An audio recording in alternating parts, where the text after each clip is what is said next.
Hey, it's DTM. We got another chemtrail detox recipe here for you.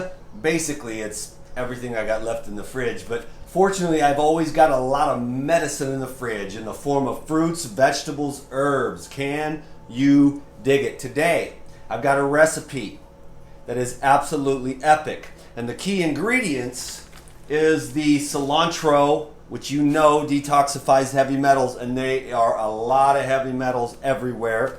And then I've got another key ingredient here, which is turmeric, which is anti-inflammatory for the brain. Please excuse the landscapers. We're gonna fire this baby up here. So let me tell you what it is. 4 apples, 1 lemon. Look at that, that's a lemon. That's right, it's the size of an orange. 4 apples, 1 lemon, 1 handful of turmeric, 1 handful of ginger, 1 cucumber, 1 bundle of cilantro, and 1 bundle of mint. Let's do it. And actually, one of the greatest little tricks here for you is to do the turmeric first. That way it doesn't stain your juicer as much. Uh-oh, my head's chopped off. That's all right. I'll drop back here a little bit. I'm gonna do the ginger and the turmeric first. That ginger opens everything up and delivers, energizes. The apple is also an excellent delivery mechanism, but it has its own pectins and its own fibers and its own blood purifiers and blood thinners. Fruit acids are amazing. You know, if you've gotten overweight or if you've got congestion, constipation, you want to use as much mucusless foods as you can to dissolve the deposits that have accumulated in your joints, in your arteries, and in your glands, and in your lymphatic tissue, and in your fascia. So take these mucusless foods, which is fruits and leafy green herbs, tender leafy green herbs, and utilize those until you're in a position where you've cleared away a lot of the old debris, the plastic fats, the hydrogenated fats, the fried oils are huge. The starchy grains leave residues over long periods of time without taking breaks and clearing away that debris. We're learning in this world, slowly but surely, and we're still arguing, but there's still a science to detoxification and cleansing. I lean more on the side of staying cleansed and energized than I do on the side of building. I know that there's a lot of desire to build. I think that just being really fit and having energy and having radiant health is my priority. So that's kind of where I roll, and then I just let everybody else do their own thing. But if you're blocked up and occluded and you aren't having good circulation through your heart, blood vessels, lungs, and brain, and you're not feeling well, then it's time for some deep tissue detoxification.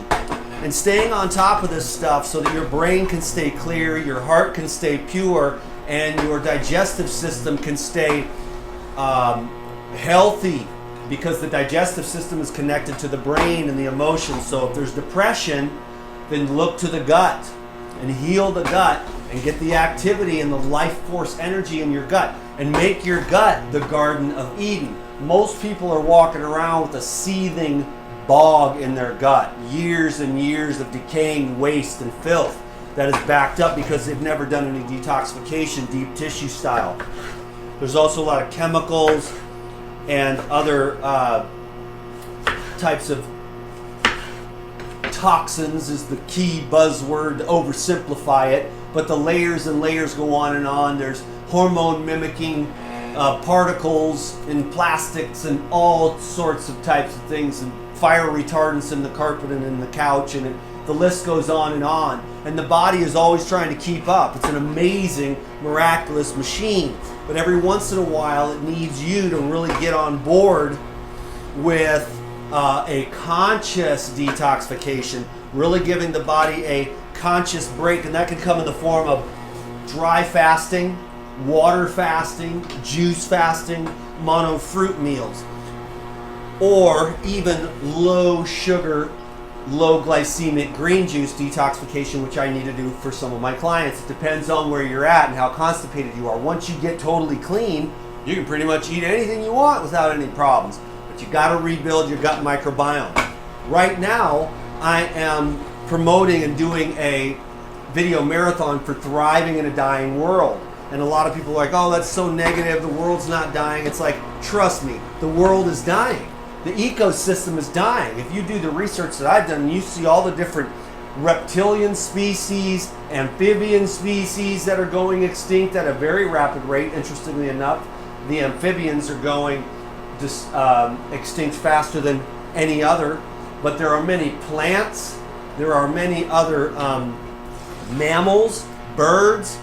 They're just losing environment due to human activity and the introduction of these synthetic inimical substances in these environments, killing the basic microbiology in those environments. And that's very subtle, and that's why people are like, the world's not dying, but it is, because the soil pH is changing. We're seeing vast amounts of die-off in the ocean and these other ecosystems that are life support systems. And that's why you see the dysbiosis in the human gut. So get Thriving in a Dying World right now and learn more about all the things that I can't share here on the YouTube due to the censorship. Okay, and that's going to be going on just for a couple more days. So get it now before the sale price goes up, because it's some of my best work.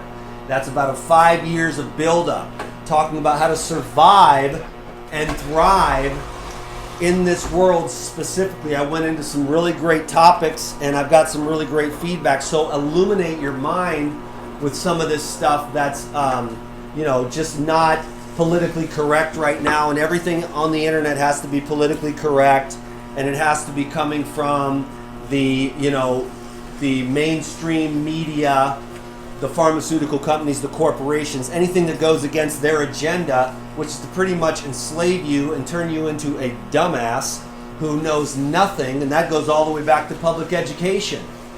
They don't teach you how to make money. They don't teach you how to be healthy. They don't teach you anything important at all, I mean, actually math and spelling and writing and stuff like that is pretty cool, So that's not entirely true, but, back in my day, they were giving us fluoride shots in elementary school. Someone tell me all about that. If you do the research and data on that, you'll be like, whoa, this world is insane. This goes way back. This isn't just starting now. And these conspiracy theories, 80 to 90% of the time, scientifically and statistically, actually end up being just conspiracy facts. So what is it that's a conspiracy theory today that tomorrow you're going to find out is a conspiracy fact, and then you're going to have to tell all your friends, oh, I knew that all along.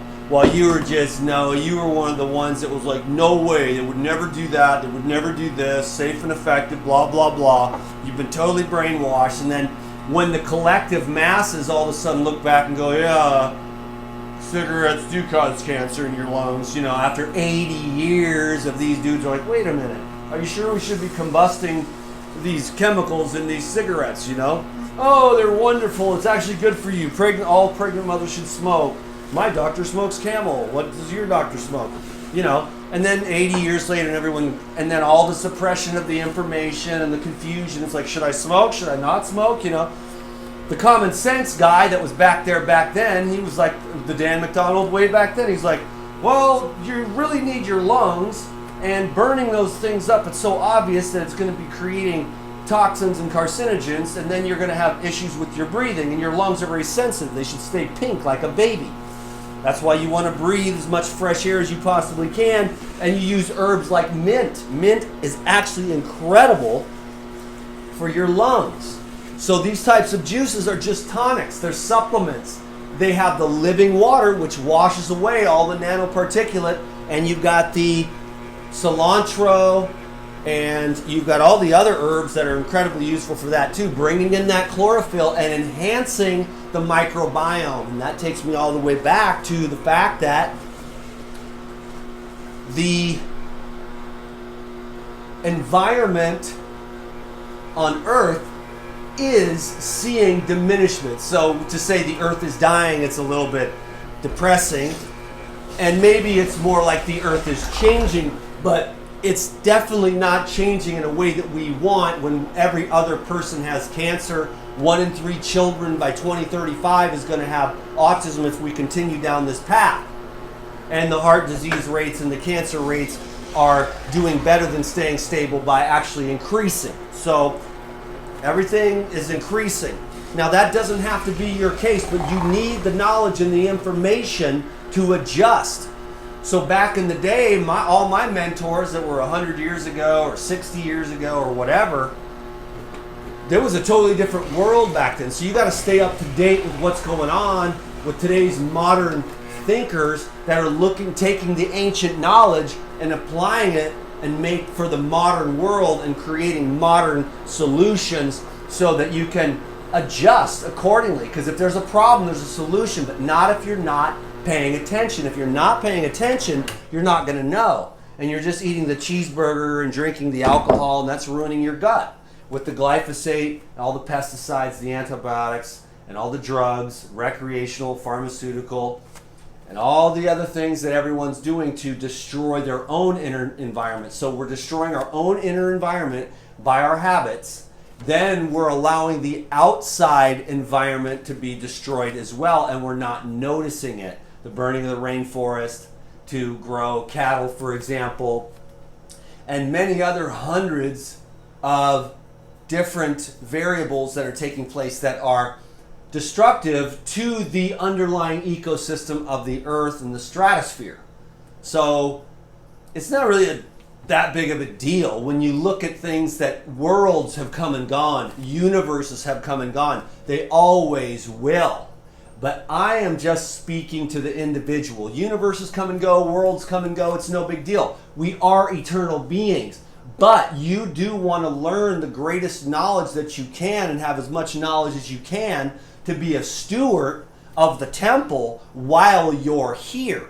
And if you are a steward of your temple, then what you do will be a steward of the earth, you see? So it starts with you. So get the information from Thriving in a Dying World. Watch that 3-hour video series.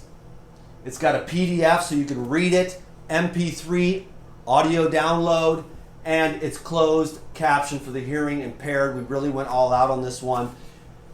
It felt good to get that out. That was stage 1. So get the preliminary stuff and then get prepared for more deeper knowledge coming your way where I can really sit down on these, online courses and pour my heart and soul into them so that you can get the knowledge you need that we can't really talk about here on the social media.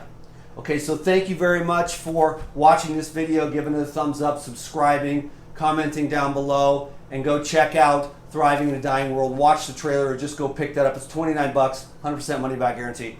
Boom. I'll see you on the next video, DTM, Video Marathon. Can you dig it? Let me take a drink, y'all. Take a drink of this delicious juice. I think I looked at this one yesterday. It was like, not DTM approved, so let me hit it real quick. Get a little brush like this. Word. Then you just hit it. Hit that side, hit the bottom. Just in case any cockroaches or anything crawling in there. And then you got your little juicy juice. Give that a little stir. Nice. Hit that. We'll blast some zymes this morning, baby. Livezyme. You can either take the Livezyme by the spoonful, bop, or you can just stick it in your juice. Give it a stir.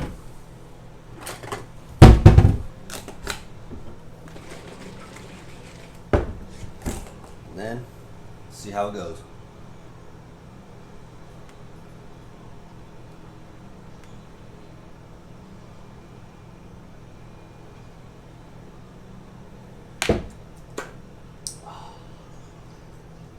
It's good. So good. Thank you very much. Peace.